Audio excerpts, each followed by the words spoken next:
25 minutes before 10 o'clock. Thank you for tuning in.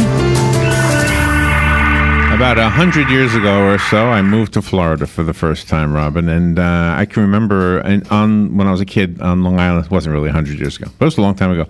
Well, I was a kid growing up on Long Island, and my family said we were moving to Florida, and I was just about done with school. I was in the 11th grade. And so I pictured beaches, I pictured palm trees, I pictured bikinis. Bikinis is first before palm trees, I think. That may be true. You might be right about that. But what I didn't picture Southern accents. I didn't picture differences between South and North.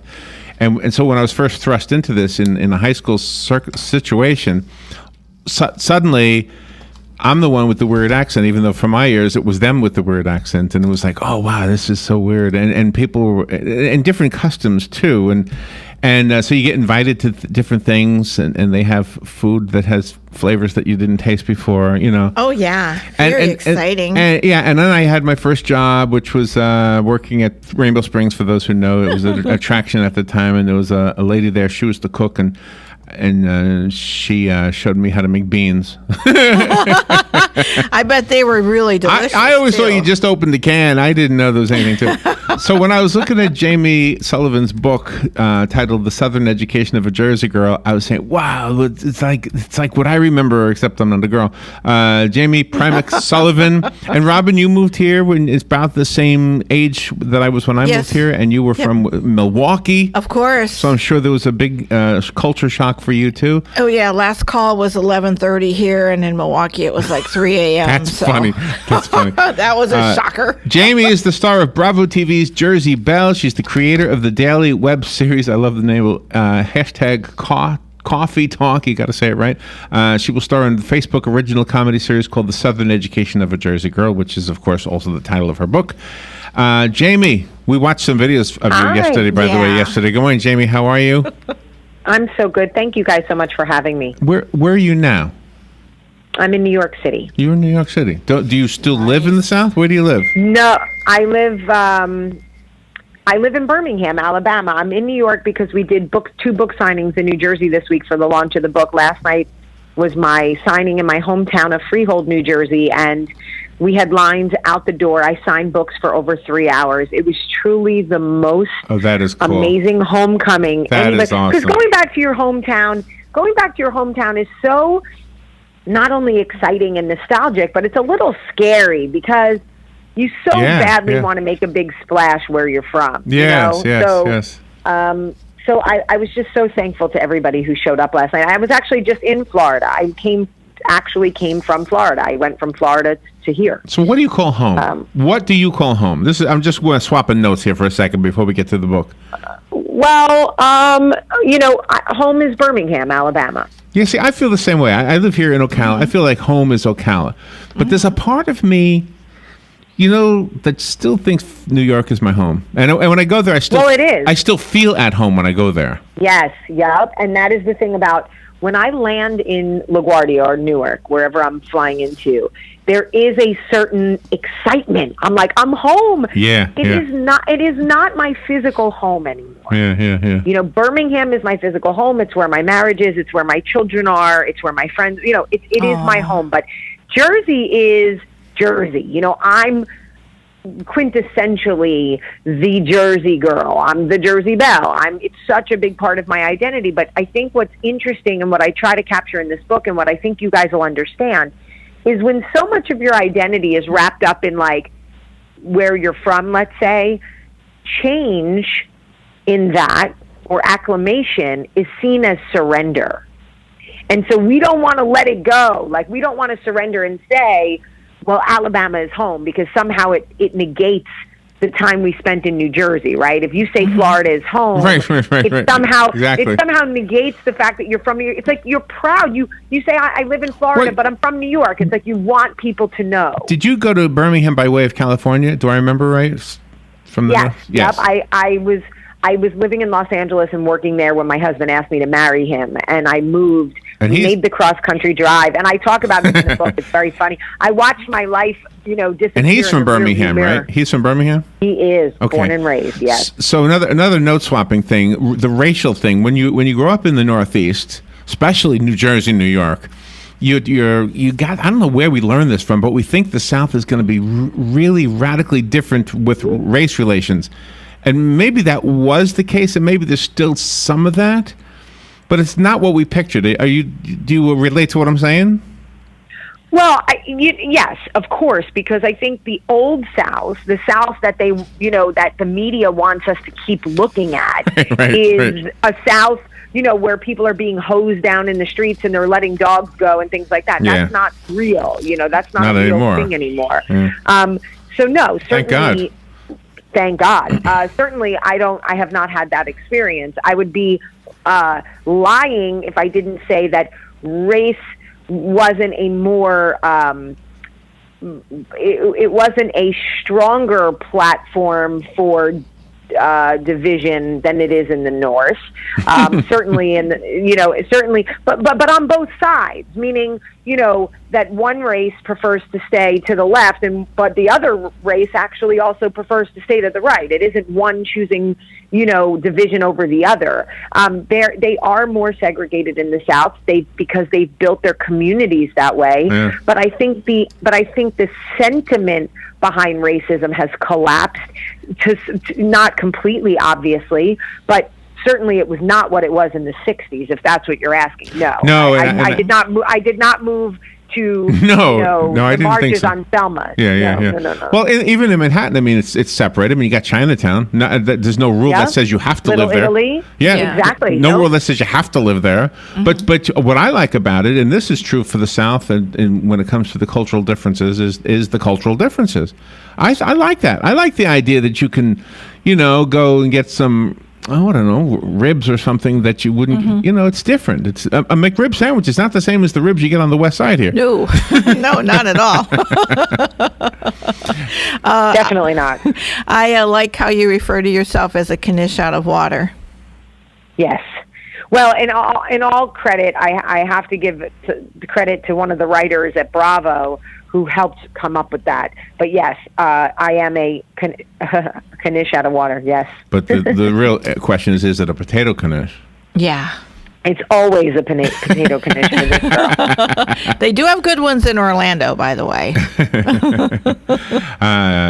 What's funny? We went to this place that had Knishes, and they had Coney Island Knishes, and then they had homemade Knishes. I said, "Oh my God, get the Coney Island," and they were horrible. I don't know where they got them from. Yeah, they're awful. Don't trust names. I'll tell you that. So tell me about the book and about the project you're doing. I didn't know if Facebook was going to have like a comedy series. Is this something new they're getting into in general?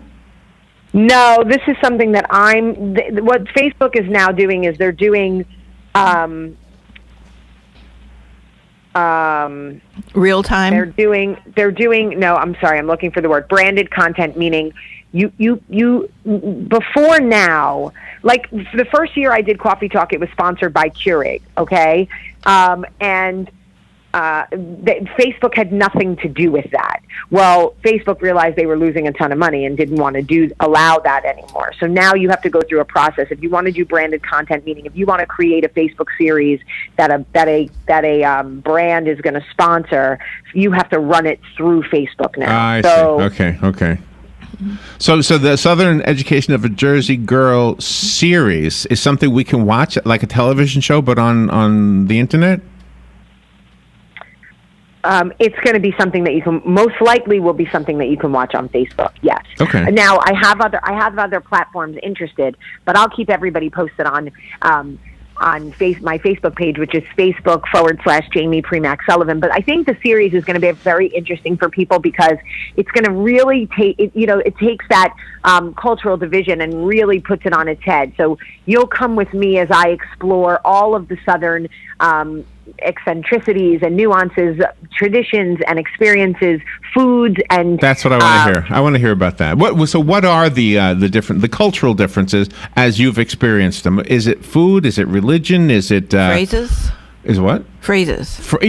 Language, yes. Phrases, expressions. Yeah, all of it is different. All of it is different. I had never had okra till I moved to the South. I had never had a fried pickle till I moved to the South. You know, I didn't realize that you can. You know, Bo Jackson taught me that you can cook anything in a cast iron skillet. Anything. I learned about SEC football. You know, I grew up a Giants fan. I didn't realize college football was such a big deal. You didn't realize football at all was such a big deal. You didn't even know football was that big. No, right. No, because listen, you know what was huge for me growing up? The Yankees. You know, when the Yankees were on TV, it was like an experience. It was a thing, and nobody really talked about college football. This wasn't like Rutgers fans were running around. But they still don't in that part of the country. They still don't. Right? Nope.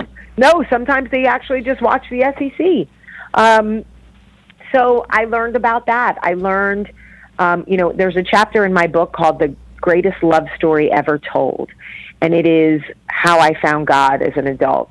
And, you know, I feel very proud of that experience and grateful for that experience. And I felt very safe to share that experience.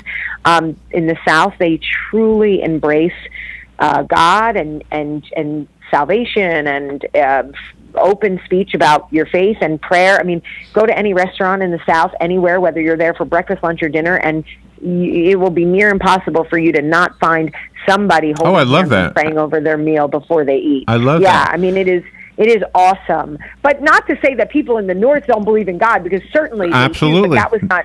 I know. To that level. I didn't see that kind of thing growing up. But like, you know, but also I learned. And what I tried to convey in this book is I learned more significant lessons from the South. Like, yes, I want to touch on the funny things, the football and the food. But, you know, one of the most important lessons I learned from Southern women, from my belles and from my mother-in-law, is that this is now I want you guys to listen to me, because this lesson, when I first heard this, I said, what? Did you know that you do not have to engage in every battle that comes to your door? I bet you, okay? You do not have, every single comment from somebody does not require a response. That's good. You know I love that. Yeah. Because I didn't know it. I came from a mother who responded to every battle that came to the door. My mother is reactive. She's Italian. She's loud. She talks with her hands. And if you piss her off, you're going to know it in 30 seconds. You don't piss people off in the South, by the way. You tick them off in the South. You tick them off. Yeah, you tick them off. My mother-in-law is a quintessential Southern steel magnolia. That's sweet. You can say something that offends her. Do you say sir and ma'am? Do you say sir and ma'am? I try to. It doesn't. It doesn't come naturally. It's not nature for me. No. But I do teach my children, and I try to. I do try to. Here's the interesting thing about sir and ma'am. Sir seems to work okay. But ma'am, it depends on where you're from. You got to be careful. Like we had a lady. Both Robin and I have adapted that as part of our speech. We say yes sir, yes ma'am all the time, and we've been here long enough. We know that that's out of respect. Protocol, whatever you're saying. Right, exactly. But we had a guest on, and she was from Boston, and she said, "Don't call me ma'am." Yeah. I'm sorry. Yes, miss. Yes. Yes. Madam. Yeah, she didn't want to hear that, Jaime. I'll bet your mother-in-law used the term "bless her heart," though. Well, that was something I bet you learned. She certainly knows it. But bless your heart. My mother-in-law is not even confrontational enough to say "bless your heart." Bless your heart is for Southern women who really want to stick it to you, and my mother-in-law is just not that confrontational. I know. It doesn't translate in print, by the way. No. No, it sure doesn't. You have to hear it and see the face of the person saying it to realize they're not really asking God to bless you at all. Does your mom and your mother-in-law get along because they're from two different cultures? Do they get along? You know, it is. It's not. Yes, certainly they get along. They share grandchildren, but they are very different. They are very different. Yeah, but that's what makes the world great, you know. It really does, and your children really benefit from the different cultures. You have one chapter called Britney Spears and Sweet Tea. Yeah, there it is. I got to ask you about the sweet tea thing, because I had this argument once before. They said there is no sweet tea in New York. I said, yes, there is. It's just called iced tea. Well, no, you see, I never had that. I was never offered tea with simple syrup in it in my life. Simple syrup? Any tea syrup. I had, yeah, that's how simple syrup is what they used to make sweet tea with in Alabama. Syrup? What kind of syrup? Simple syrup. I just told you. What is simple syrup? It's like a sugar and what they make a clear syrup out of melting down sugar and water. I don't know. Oh, it's just sugar. I don't know. It's sugar. Okay, no. Well, you gotta. No, it's a syrup. I'm not. Yeah, I don't know. Listen, guys, this is above my pay grade. All right, I want to be fair to the book. Jaime, how do you pronounce your second name? Primak? Primak. Jaime Primak Sullivan. Primak. Okay, hang on. We got to take a little break, and we'll be right back. I love the conversation. The book is so good. It's called The Southern Education of a Jersey Girl. You do not need to have the experience we've had to appreciate this book. If you're up in New York, New Jersey, you never left, you're going to love the book. If you're down in Alabama and you never left, you're still going to love the book. I think you'll get it. It's just funny and profound in some ways. Very. So, Jaime Primak Sullivan. We'll take a little break and be right back with Jaime. The weather is brought to you by myfwc.com. Safe boating is no accident. Sunshine and some clouds on this Thursday with a thunderstorm around during the afternoon and evening hours, high 88 to 92. Then partly cloudy later Thursday night, though 73 to 77. On Friday, more clouds and sun with a thunderstorm around, especially in the afternoon, the high 87 to 91. Saturday, partly sunny. Watch out for an afternoon thunderstorm, high 87 to 91. From the Florida Weather Center, I'm Joe Lundberg.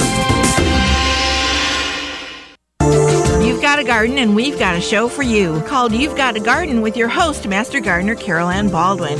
Carol Ann answers your questions about your flowers, your veggies, your grass, your trees, even questions about your bugs. And she's only on WOCA, so don't miss Carol Ann Baldwin and You've Got a Garden each Tuesday from 9 a.m. to 10 a.m. right here on WOCA The Source.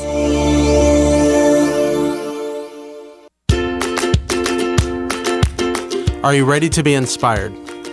Are you ready to hear a message of hope? If so, join me, William F. Stiles, inspirational speaker, live right here every Friday morning on WOCA, 9:35 a.m. Learn how you are amazing right now, today. Learn to see how special you are. Join me Friday morning, 9:35 a.m.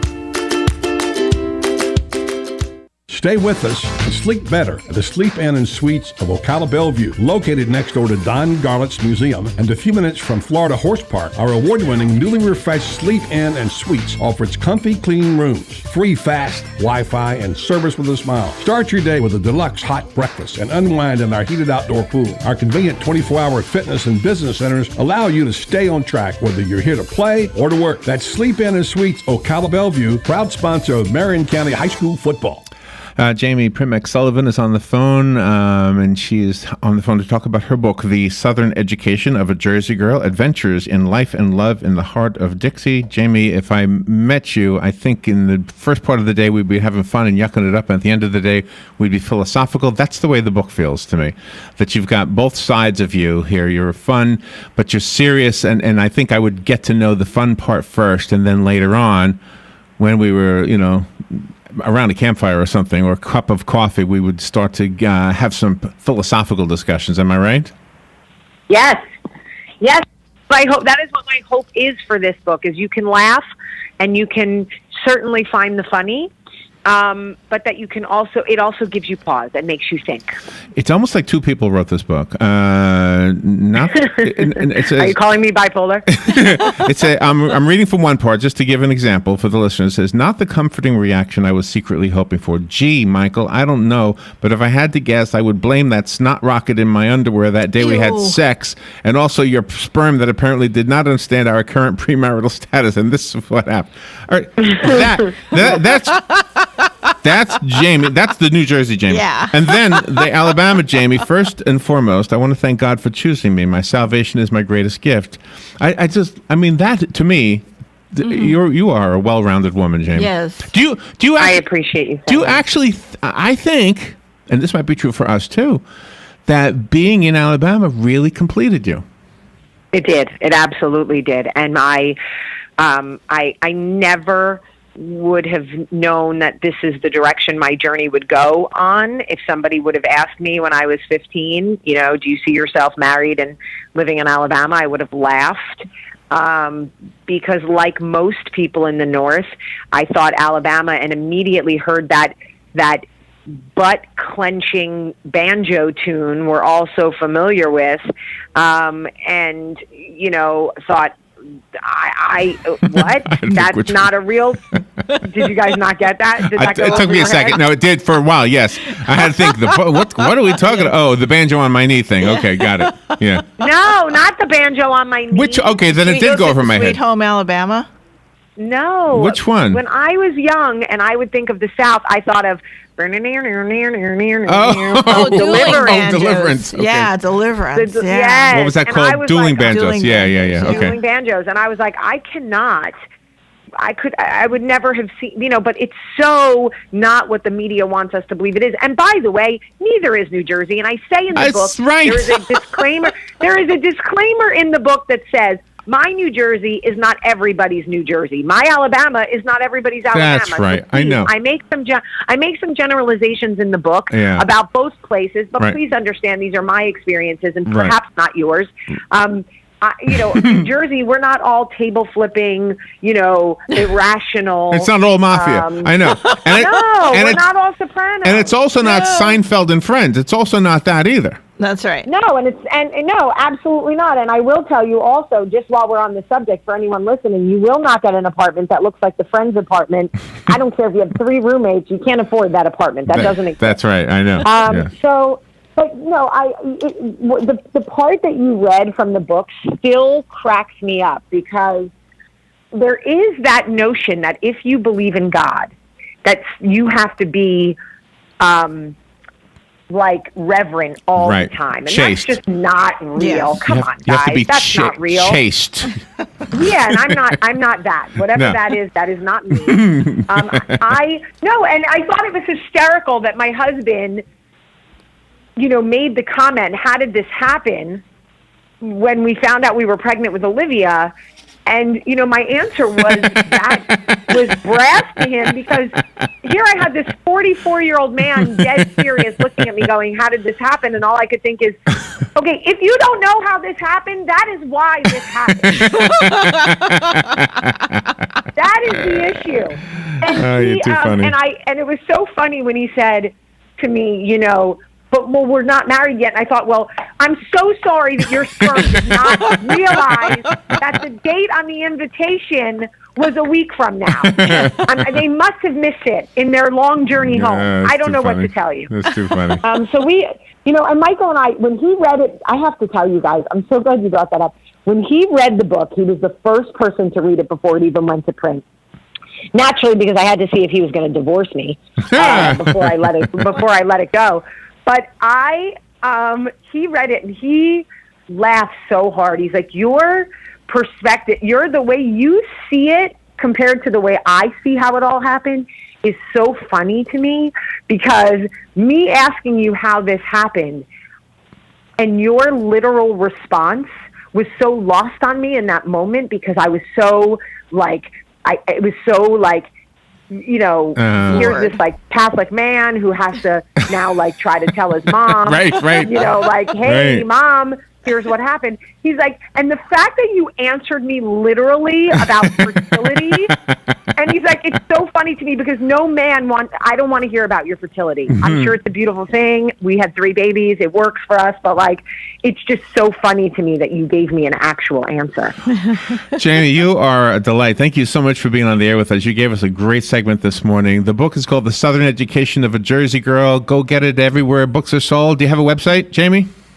You can go to my Facebook page. It's Facebook.com/Jaime Primak Sullivan, and join the Coffee Talk community. You can also go to NJBelle.com and get more information about the book. I hope that you will. I'm so appreciative, you guys, of Jaime, your contribution today. Oh, and you're wonderful. We've just got to run. I apologize for being quick. We've got to go. This is WOCN Radio. I'm Roger Stern. Authorities believe it was mental illness, not terrorism, behind last night's knife attack on the streets of London. An American woman was killed. Another American was among the 5 people in